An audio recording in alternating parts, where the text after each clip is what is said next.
Hey, what's up, everybody? We're back. Another quick tutorial. This time, what we're going to talk about is the cyclic motion of our gait cycle. So we're talking about sprinting. This is a little bit of a theoretical model, but it's very deep rooted in science because a few things. We know angular velocity is important, so there's a rotational component. It's been studied. Specifically, we've talked about this a lot, about the hip. It's been studied. We know that the word cycle is used all the time. That's cyclical in nature. That's used all the time in the sprint literature. Okay, so even though this is a bit conceptual, it's rooted in deep science here. Okay, so we need to understand this model a little bit, maybe some more detail, or for some of us, it might be kind of new. Okay, so let's say this is our leg cycle. That's what we're talking about more specifically today, right? Your arms actually have to cycle a little bit too. Nobody even knows that, but that's okay. Leg cycle. Let's say we're going to use our model that has been kind of taught to us that this is like a wheel on a car. This is the axle. So the wheel spins around the axle, right? The engine powers it. I'm not even a car guy. That's as much as I know, right? But here we go with the wheel. We know that there's rotation. We know that there's rotation. We know that there's rotation about the wheel. We know that there's rotation about the wheel. Okay, so I already pointed out the flaws in the system.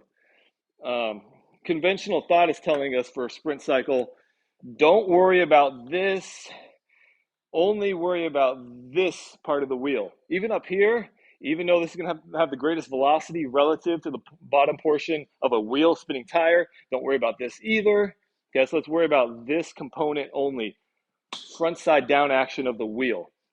Even here gets a little tricky because what we're doing is we're only looking at thigh cycle, apparently.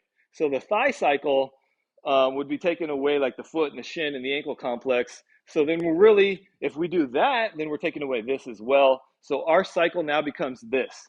So it's a lopsided wheel again. That's all I've been trying to say, right? It's a lopsided wheel. That doesn't look like a wheel anymore because what I did was I took away 3/4 of the wheel.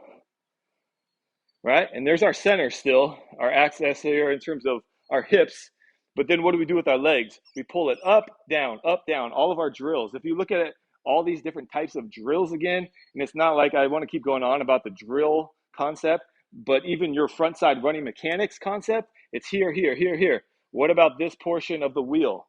What are you doing? You're just punching the ground and getting off of it, but that's not what happens. We slow motion video it, we see that's not what happens. We look at the videotape from these laboratory studies on treadmills. That's not what's happening to their foot. What about this part of your wheel? What about this part of your wheel? There's no mechanism to enhance this part of your wheel, this part of your wheel, or that part of your wheel.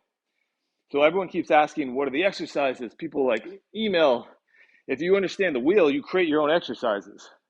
Right? Like even some of my exercises are probably garbage I'm going to figure out later down the road. But at least I know I'm trying to target this part of the wheel, this part of the wheel, this part of the wheel, and I hit this part of the wheel. That's obvious. That's the swing leg retraction to the ground, front side. That's super obvious.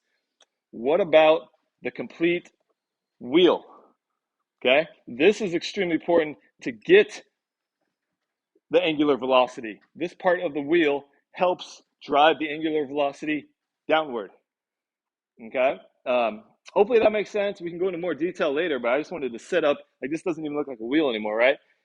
It should be, it's not cyclical perfectly in nature. We know that based on the studies too. It doesn't literally look like this. There's kind of an oblong shape to it a little bit, but we have to include not just the thighs, we should include the lower leg, the shank, the foot. That encompasses the entire wheel.